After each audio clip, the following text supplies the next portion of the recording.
Abra a sua Bíblia. Mateus capítulo 12, verso 1.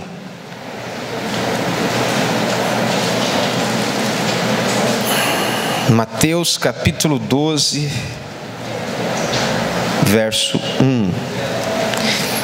Eu quero também avisar os líderes de célula que esta célula desta semana, tanto na quarta como no sábado, tem células que acontecem no sábado e outras na quarta.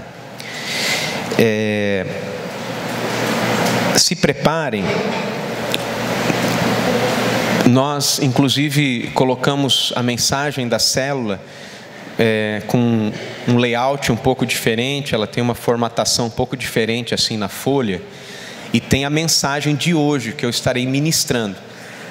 Mas, como a mensagem da célula será de apenas 10 minutos, então é um resumo do resumo do resumo do resumo. Não se preocupe em falar tudo que eu falei aqui, ok? Para que você possa, com mais tranquilidade, fazer o lançamento lá do 333 na tua célula, orar pelo povo, clamar pela presença de Deus. Então fique tranquilo, mas é baseada nessa palavra de hoje. Glória a Deus. Amém. Diz assim a palavra do Senhor: naquele tempo, passou Jesus pelas searas num dia de sábado, e os seus discípulos, sentindo fome, começaram a colher espigas e a comer. Os fariseus, vendo isso, disseram-lhe: eis que os teus discípulos estão fazendo o que não é lícito, o que não é legal fazer no sábado. Ele, porém, lhes disse: acaso não lestes o que fez Davi, quando teve fome, ele e os seus companheiros? Como entrou na casa de Deus, e como eles comeram os pães da proposição, e não lhe era permitido comer, nem a seus companheiros, mas somente aos sacerdotes. Pula lá para o verso 7. Mas se vós soubesseis o que significa misericórdia quero e não sacrifícios, não condenaríeis os inocentes. Amém. Glória a Deus. Irmãos, é impressionante como a gente pode se meter em enrascada por causa do nosso apetite. Isso é um problema histórico. Quem não tem problema com apetite aqui, atire a primeira pedra. É ou não é verdade? Porque às vezes você está aí esbanjando magreza e tal. Aleluia! Mas você chega no lanche e manda 1 litro de Coca-Cola e não engorda de sem vergonhice. Esse tipo de gente são as piores, não é? A gente pelo menos não tem como esconder os nossos pecados. Se olhar para uma Coca-Cola, já engordo, só de olhar. Esses dias eu ouvi um estudo, e eu tenho certeza que em nome de Jesus, ai, Senhor, me perdoa, mas é fake esse estudo, que se você passa e sente o cheiro de um alimento, e você fica desejando, e mesmo sem comer, de alguma forma aquilo altera o teu metabolismo e acaba engordando. Mas não é uma coisa do inferno isso? Aí você fica naquele dilema: já que engordei, vou comer logo, né?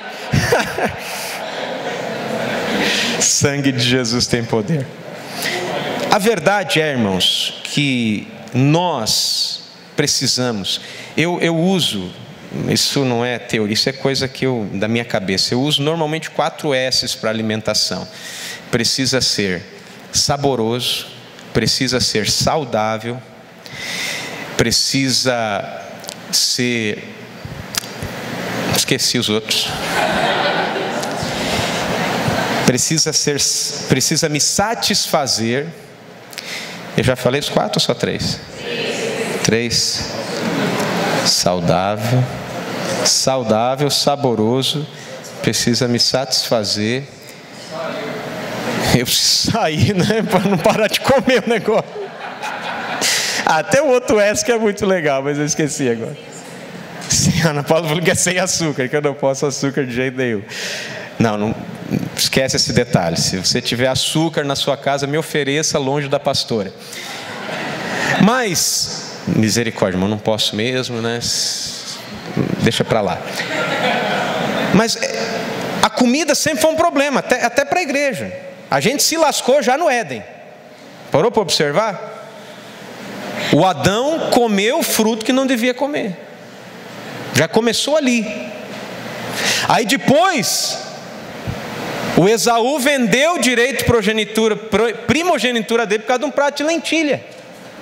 Mas também, né, olha, esse cara não tinha prato de lentilha. Se fosse pelo menos ir para um churrasco, alguma coisa, um doce, né, vai saber. Misericórdia. Mas o fato é, irmãos, que os discípulos estavam com muita fome e de repente era dia de sábado, dentro da religião de Jesus. Havia uma lei que na realidade tinha o objetivo de se transformar num princípio de descanso, que nós como cristãos precisamos viver, não uma lei de sábado, de dias, disso, daquilo, mas de fato nós precisamos descansar o nosso corpo. Isso é um princípio bíblico que todos nós precisamos obedecer. Mas como naquela época havia aquela lei, Jesus obedecia a lei na qual ele estava inserido. Os discípulos dele foram lá e estavam comendo espigas, colhendo espigas, não só comendo, mas colhendo o que era proibido pela lei da religião da época. Aí o que Jesus faz para livrar a cara dos discípulos dele? Que de fato, você vê que Jesus não estava comendo, eram os discípulos. Porque mesmo quando a gente anda perto de Jesus, tem hora que a gente faz besteira. Então os fariseus, que eram as autoridades religiosas da época, vieram falar para Jesus: olha o que os teus discípulos estão fazendo. Estão quebrando a Bíblia, estão desobedecendo a Bíblia. E olha a sabedoria de Jesus. Jesus pegou um dos heróis da nação de Israel e disse assim: mas vocês não leram, vocês não conhecem o que fez Davi. Davi, quando teve fome, comeu o pão que era consagrado.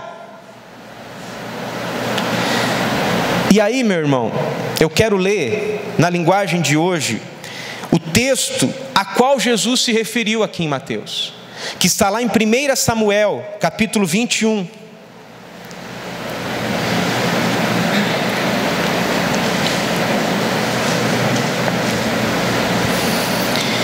Capítulo 21, do verso 1 até o verso 9. Eu vou ler rapidamente aqui, se você não achou, preste bem atenção na leitura. Davi foi falar com o sacerdote Aimeleque em Nobe. O sacerdote saiu tremendo para encontrar com Davi e disse: por que é que você veio aqui sozinho? Davi respondeu: estou aqui a serviço do rei, e ele ordenou que não deixasse ninguém saber do que ele me mandou fazer. Por isso mandei os meus soldados que fossem encontrar-se comigo em certo lugar. Agora diga, o que é que você tem para comer? Me dê uns 5 pães ou qualquer outra coisa que você tiver. O sacerdote disse: eu não tenho pão comum, só pão consagrado. Você pode levá-lo, se é que já faz algum tempo que os teus soldados não tiveram relações sexuais. Davi respondeu: claro que não tiveram. Nós não estivemos com nenhuma mulher. Os meus homens sempre se mantêm puros quando saímos em missão comum, quanto mais agora que estamos em missão especial. Então o sacerdote deu a Davi os pães sagrados, porque ele só tinha os pães que haviam sido oferecidos a Deus o Senhor. Estes pães tinham sido tirados da mesa sagrada e trocados por pães frescos. Acontece que Doeg, o edonita, que era chefe dos pastores de Saul, estava naquele dia, porque tinha de cumprir um dever religioso. Davi disse a Aimeleque: você tem uma espada ou uma lança para me dar? Eu não trouxe a minha espada, nem outra arma, por causa das ordens do rei, eu saí com muita pressa. Aimeleque respondeu: tenho a espada de Golias, o filisteu, que você matou no vale do Carvalho. Ela está atrás do manto sacerdotal, enrolada num pano. Leve-a se quiser. É a única arma que há aqui. Disse Davi: não existe espada melhor do que essa. Pode me dar. Até aqui. Fecha os teus olhos. Espírito Santo, age através de mim e apesar de mim, Espírito Santo. Que a tua glória, que o teu poder se aperfeiçoe na nossa fraqueza, e que nós possamos sair daqui, Senhor, como Davi, alimentados, ó Senhor, e também com um armamento sobrenatural para derrotar o inimigo, em nome de Jesus. Amém, amém e amém. Eu quero falar com vocês, filhos, a respeito de alimento e armamento. Diga: alimento. Armamento. Na realidade, as duas coisas, elas são imprescindíveis para a vida. Se você não se alimentar, você não vai ter força para usar o armamento. E se você se alimentar, e se alimentar bem, e às vezes até bem demais, não no sentido da qualidade, mas no sentido da quantidade, e não usar os armamentos, e não trabalhar, e não correr atrás daquilo que você precisa, provavelmente esse alimento vai te matar, em vez de te curar, ao invés de te deixar forte, ao invés de te tornar você uma pessoa poderosa, ágil, capaz. Por quê? Nós precisamos equilibrar as duas coisas. Precisamos de alimento, mas precisamos de armamento. Precisamos de armamento e precisamos de alimento simultaneamente. Amém. Guerras foram ganhas, não porque o adversário tinha melhor arma, mas porque usou uma estratégia de interromper a chegada do alimento até a cidade altamente fortificada e poderosamente armada. Mas como o exército inimigo conseguiu impedir as entradas de água, a entrada de alimento, foi só calcular quanto que havia de reserva dentro da cidade. E depois que se acabou a reserva, foi só calcular o tempo onde as pessoas estariam extremamente enfraquecidas. E aí sim, mesmo com um poder bélico menor, mesmo com um exército menor, se pôde então invadir aquela cidade e derrotar o inimigo. Porque se não há alimento, não se consegue enfrentar as batalhas. Nós precisamos, como igreja, nós precisamos para a nossa vida termos alimento necessário e termos armamentos necessários para que possamos avançar na nossa vida. É claro, a Bíblia usa constantemente esta analogia de alimento. A própria palavra de Deus se apresenta como um alimento espiritual para a nossa vida. A Bíblia, ela diz que a vontade de Deus, ela é alimento para nós. A Bíblia, ela continua dizendo também que a oração, quando eu oro, eu me alimento espiritualmente. Você percebe que as pessoas, depois que tiveram um tempo de oração, elas saíram dali fortificadas, fortalecidas para enfrentar as batalhas. Paulo, ele diz, referindo-se ao povo judeu e referindo-se à igreja, que nós comemos da mesma comida espiritual, bebemos da mesma bebida espiritual, da mesma pedra que é Jesus Cristo. De maneira que o alimento é importantíssimo para o nosso desenvolvimento como guerreiros, como batalhadores. Agora, você diz, pastor, beleza, eu quero me alimentar, eu gostei dessa parte da comida. Agora o negócio da arma, não sou a favor do porte de armas, não é? Sei lá, e tudo mais. Mas a questão não é essa. A questão aqui está relacionada principalmente a termos uma clareza que não tem como fugirmos da guerra. A vida é uma batalha, irmão. É ou não é verdade? Não precisa nem argumentar. Não existe vida fácil para ninguém. Às vezes você olha para uma pessoa que tem todas as facilidades da vida e você inveja ela porque tudo para ela é fácil. Às vezes essa pessoa que recebeu tudo na mão, ela tem que provar para todos que ela é capaz, independente daquilo que já deram para ela. E a pressão muitas vezes é ainda maior. E a depressão muitas vezes é ainda maior. E quando ela conquista alguma coisa, ninguém reconhece, porque fala assim, lógico, se eu tivesse o dinheiro que ele tem, eu também faria com maior facilidade. É ou não é? Então não é fácil para ninguém. Todos nós vivemos batalha, e a Bíblia fala a respeito disso. A Bíblia fala a respeito de armamento. Por exemplo, em 2 Coríntios capítulo 10, verso 4, porque as armas da nossa milícia não são carnais, mas poderosas em Deus para destruir as fortalezas. Em Romanos capítulo 13, verso 12 diz, a noite é passada, o dia é chegado, rejeitemos pois as obras das trevas e vistamo-nos, melhor dizendo, das armas da luz. A Bíblia fala de armas, a Bíblia fala de uma armadura espiritual em Efésios 6. Nós estamos inseridos na guerra. Paulo ele vem dizer que a nossa luta não é contra carne nem sangue. Ele nem dá opção, ele já começa dizendo, olha, você está na luta. O que você precisa é escolher de que maneira você vai lutar. Se você vai lutar armado ou desarmado, treinado ou destreinado.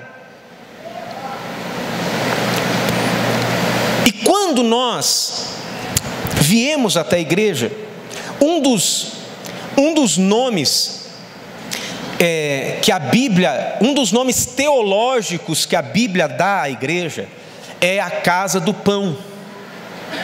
É o lugar de alimento. Um outro nome teológico para a igreja é uma fortaleza, um lugar onde se encontram as armas. Quando nós viemos até a igreja, pode saber uma coisa: Deus vai te dar pão, mas Deus também vai te dar armas.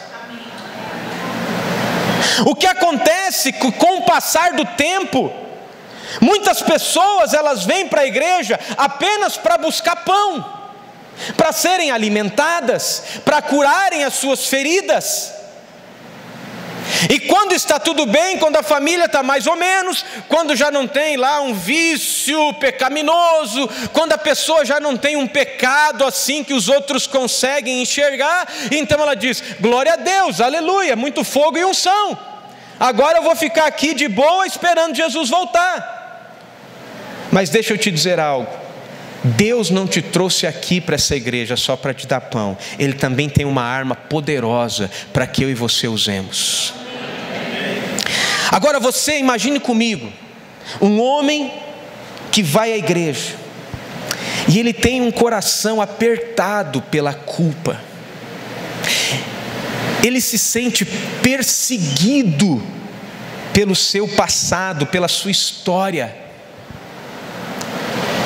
Esse era Davi em Nobe, no texto que Jesus citou, legitimando o que Davi fez. Comeu os pães consagrados que a religião não permitia comer. Davi, ele era um homem extremamente abençoado. Até essa fase da vida de Davi, não há relato de pecados que ele havia cometido. Ele era um menino puro, ele era um menino leal, ele era um menino santo. Deus havia mandado o profeta Samuel ungí-lo como rei de Israel, mas ele ainda não havia assumido o trono de fato. Saul continuava governando. E parece muito bonito você ser ungido rei, tão lindo, mas quando você é ungido rei com outro rei no trono, esta unção acaba sendo um atestado de óbito, porque aquele rei vai querer matar para que você não o tire do trono. Obviamente, assim que aconteciam nas monarquias do passado. Inclusive alguns reis matavam os próprios filhos e toda a sua família para que ninguém tomasse o trono dele. Mas veja, Davi, ele realmente foi um menino, um homem cheio da presença de Deus. Ele estava lá cuidando das ovelhas de seu pai, tocando harpa, fazendo poesias, adorando a Deus no meio do deserto. Aquela vida difícil de um pastor, mas ao menos não havia nenhuma perseguição humana. De vez em quando aparecia um leão, um urso, ele ia lá, dava uma pedrada, matava uma lança e tal, e a coisa ia seguindo. De repente ele recebe a unção de rei, aquele atestado de óbito, fica preocupado. Mas ele continua adorando a Deus, e o próprio rei o chama para dentro do palácio, porque a unção que havia na adoração de Davi era uma arma tão poderosa, que afastava os demônios que haviam na vida de Saul. E Davi então, ele vai para o trono, e em meio a esse contexto, Deus usa a vida de Davi para matar Golias. E eu não vou entrar aqui em detalhes da história, os irmãos conhecem. Então Davi se torna um homem famoso, um guerreiro famoso. E chega um momento que a inveja na vida de Saul chega a um ponto tão desesperador, que Saul havia tentado matar Davi 6 vezes, o rei Saul. E Davi então, desesperado, faz uma aliança com Jonathan e ele foge. Ele estava sendo perseguido, ele chegou à casa de Deus perseguido, ele não tinha nada. Às vezes nós viemos até a casa de Deus perseguido por problemas, por lutas, por pensamentos, por pecados que cometemos. E quando nós chegamos aqui, em vez de nós sermos alimentados, em vez de recebermos uma palavra de alento, de amor, às vezes nós recebemos uma imposição ainda maior. Olha, você está nessa situação porque você está em pecado, você está querendo tomar o trono do rei, e você não recebe alimento, você não recebe armamento, por falta da sensibilidade de alguém ministrar na sua vida, ou porque a religiosidade toma conta de todos nós. Irmãos, nós estamos diante de um desafio de ganhar almas, amém? Amém. E nós precisamos ter a sensibilidade de amar as pessoas. É claro que nós não estamos dizendo que nós somos, que nós concordamos ou que nós endossamos o pecado. Absolutamente não. A graça, ela não apedreja o adúltero, jamais condena o adúltero, mas a graça, ela eleva o padrão, dizendo: se você desejar a mulher do teu próximo, você já cometeu adultério. Há uma diferença. A graça trabalha preventivamente. Ela nunca vai te apedrejar por algo que você fez, mas ela vai te libertar de começar a fazer algo que vai destruir a tua vida. Amém. E se alguém chegou aqui com a vida destruída, nós temos um começo, nós temos o alfa, nós temos aquele que é o começo e o fim. Jesus Cristo vai mudar a tua vida.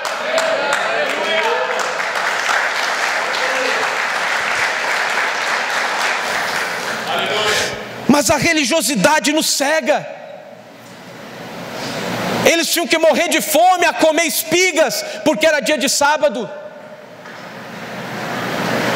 Irmãos, nós faremos a festa do amigo lá no Carnaíba, dia 24 de fevereiro. Quando eu estava orando e colocando diante de Deus, porque eu entendi que ali seria o melhor lugar para anunciarmos a palavra de Deus. O Espírito Santo de Deus me moveu, e eu até conversei com o pastor Jean e com o David, que iam lá protocolar. Eu falei, protocola as 2 datas, dia 24 e dia 3, que é o domingo de carnaval. Se já tiver carnaval, abandona, né? Mas vamos protocolar, porque nós vamos invadir lá e vamos fazer algo sobrenatural. Aí depois eu fiquei sabendo que vai ter carnaval. Não fica triste não. Porque pela misericórdia de Deus, a prefeitura nos cedeu 2h30 para pregarmos a palavra exclusivamente no meio do carnaval. Mas sabe o que me entristece, irmãos? Há pessoas que não vão, porque elas são tão santas, que elas querem pregar aqui dentro da igreja.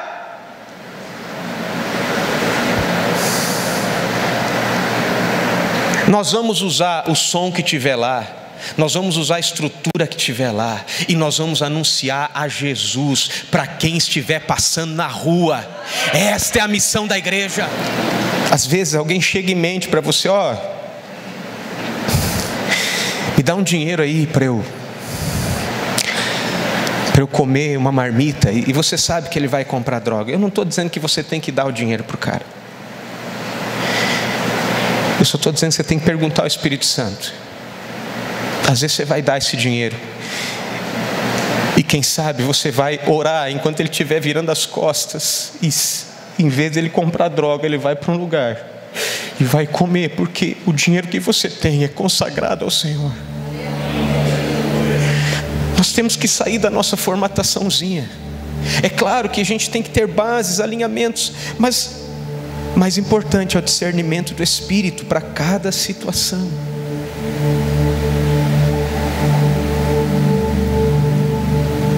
Aimeleque deu o pão consagrado. Depois Davi disse, olha, eu saí com tanta pressa, como disse, e não trouxe nem arma. Imagina que o rei ia mandar alguém sem armas. Davi pagou a bondade do sacerdote com outra mentira. E o sacerdote deu a espada de Davi, a espada de Golias para Davi. Talvez você tenha entrado aqui, você já matou gigantes, você já foi uma pessoa poderosa, e agora você está fugindo.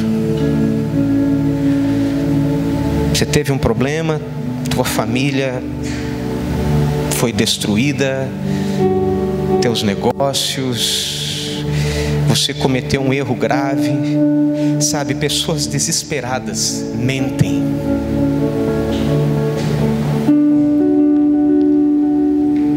Quantas pessoas já entraram no meu gabinete? Não a maioria realmente querendo mudar, falando a verdade, sendo transformada, mas várias pessoas já entraram mentindo, dizendo algo que, tentando maquiar assim algum problema que elas estão vivendo, culpando o outro. Você pergunta, olha, você está fazendo isso? Não, imagina, eu. E você percebe que é mentira. Antes eu apertava daqui e dali, usava minhas técnicas de se assar e arrancava a verdade da pessoa. Mas depois eu percebi que não adianta. Confissão sob tortura não cura ninguém. Mas quando eu abro meu coração e eu digo, Deus, sabe de uma coisa? Eu quero mudar. Davi mentiu, mas Davi saiu dali e resolveu mudar. Davi saiu com aquela espada e ele libertou o povo de Deus. Numa batalha em Keila, antes de lutar, ele disse assim, Senhor, tu queres que eu lute ou não? Me fale. Ele começou a novamente buscar a comunhão dele com Deus. Ele foi para a caverna de Adulão e ele pegou um monte de gente endividada, problemática. E sabe por que ele pôde cuidar daquelas pessoas e transformar aquelas pessoas em valentes? Porque toda vez que ele queria se achar o cara, O homem tão leal, tão espiritual, que não poderia orar por alguém tão carnal que jamais vai vir para a igreja, ou que não poderia ir num lugar assim que ele é tão santo que não pode ir. Tem certeza que lembrava: poxa, eu menti lá dentro da igreja para o sacerdote, eu comi o pão consagrado que não devia comer, eu peguei a espada que não podia ter pego, que tinha sido ofertada no altar. Mas Deus continua me amando, eu vou mudar minha vida. Não pela religião, não pelas regras, mas porque é um Deus que está acima de tudo isso. Fecha os teus olhos. Quem sabe você já foi como Davi, estava tudo dando certo, você começou a seguir a Deus, começou a buscar a Deus, tua vida foi para frente, as coisas avançaram, a tua família melhorou, mas assim como Davi que estava no palácio, de repente passou a ser perseguido por Saul. Do jeito que o trem muda para melhor, muda para pior de novo, não tem nem como explicar, e você não sabe para onde ir, a tua família não te aceita mais, o teu trabalho não te aceita mais. Mas meu irmão, quando não tem mais nenhum lugar para você ir, quando nenhum lugar mais te aceita, a igreja do Senhor Jesus aceita você. Você é bem-vindo nesse lugar. Jesus vai transformar a tua vida, Jesus vai transformar a tua existência, Jesus vai mudar a tua história. Oh, rarabaxê, raralamandra, labaobaganda, labalama. Oh Espírito Santo, muito obrigado pela tua presença aqui. Senhor, nós não queremos comer do pão e simplesmente nos alimentar e ir embora e nos escondermos. Senhor, nós te agradecemos porque já recebemos do pão, mas Senhor, nessa tarde nós queremos tomar a espada, Senhor. Nós queremos dizer: nós vamos lutar, Senhor, nós vamos lutar, nós vamos orar por pessoas, Senhor, nós vamos participar. Meu Deus, o diabo tem tentado enganar pessoas aqui: não vá na célula essas 3 semanas, você tem mais o que fazer. Não há nada mais importante do que a agenda que Deus tem para a tua vida. Oh, rarandra la bagaba, oh, chandrele basso, raralanamanda, oh, managai. Toque Espírito Santo, toque Espírito Santo, toque Espírito Santo, em nome de Jesus. Se você já tem vindo à igreja, mas você nunca convidou Jesus para entrar na sua vida de fato, e não apenas receber algo de Jesus aqui nesse culto, aqui nas celebrações, mas se hoje você entende que além de receber algo de Jesus aqui, você quer entregar algo de Jesus aonde você for, você quer dizer: agora não sou mais eu quem vivo, mas Cristo vive em mim, eu quero nascer de novo. É a coisa mais poderosa que vai acontecer na tua vida, mas é da forma mais simples. A Bíblia diz: se com a tua boca confessares a Jesus como Senhor, e em teu coração creres que Deus o ressuscitou dentre os mortos, você será salvo. Porque com o coração se crê para a justiça, e com a boca se faz confissão para a salvação. Basta você orar e dizer: Jesus, eu quero nascer de novo, eu quero ser uma outra pessoa. Aliás, eu quero que a tua presença, Jesus, viva dentro de mim. Nós vamos fazer uma oração todos juntos, e se você fizer esta oração pela primeira vez, faça de todo o coração, e eu garanto para você, Jesus vai entrar dentro do teu coração. A presença dele: ah, mas eu não mereço. De fato você não merece, mas ele te amou, sendo você ainda um pecador, assim como me amou e me ama até hoje. Vamos todos juntos dizer: Senhor Jesus, eu me arrependo dos meus pecados, e eu te convido, entra na minha vida, perdoa os meus pecados.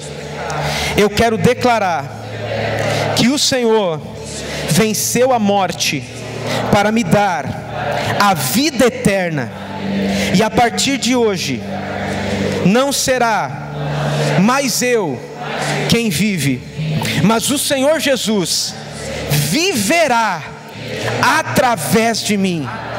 E essa é a vitória que vence esse mundo, a minha fé em Ti, Jesus. Em Teu santo nome eu faço um pacto, uma aliança exclusiva contigo, e repreendo tudo aquilo que é do maligno contra a minha vida, e eu declaro: eu e a minha casa serviremos a Jesus. Em Teu nome, Jesus. Amém. Com os teus olhos fechados, com a tua cabeça baixa, se você fez esta oração pela primeira vez, apenas erga uma de suas mãos bem alto para que eu possa identificar. Deixa a mão erguida. Amém, amém, amém. Você que ergueu a mão, em nome de Jesus, fique de pé. Em nome de Jesus, fique de pé. Vem aqui à frente, eu quero orar por você. Se você não ergueu a sua mão, mas fez essa oração e quer vir aqui à frente, venha, por favor. Eu quero orar especialmente pela sua vida. Eu quero declarar a bênção de Deus sobre a tua família, sobre a tua história, sobre a tua descendência, em nome de Jesus. Nós estamos tão felizes por você estar aqui.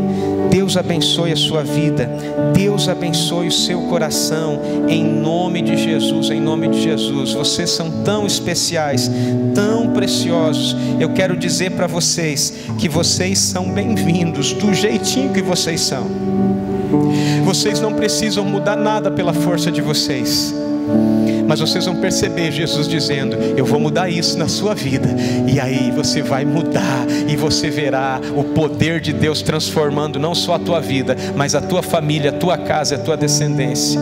Pai, em nome de Jesus, como igreja, nós abençoamos essas vidas. Nós declaramos o teu poder, nós declaramos a tua graça, nós declaramos, Senhor, o teu sobrenatural. Meu Pai, escreve o nome dessas pessoas no livro da vida. Muito obrigado, Papai. Nós oramos, nós te agradecemos e nós declaramos o poder e o milagre e os sinais de Deus acompanharão essas pessoas. A partir de hoje, elas estão livres para viver o teu poder, para viver a tua santa palavra. Espírito Santo, eu sopro a tua presença, eu sopro a tua presença sobre essas vidas. Elas serão uma geração que está nascendo no avivamento, e elas serão sensíveis ao teu Espírito de forma sobrenatural. Eu declaro isso no nome santo, precioso e poderoso de Jesus. Amém, amém e amém. Glória a Deus. Não sai ainda, a gente quer anotar o seu nome, tá? Para ir, acompanhe aquele pastor ali, ó, aquele pastor alto, bonito, moreno, tá? Segue ele aí, ele é uma bênção.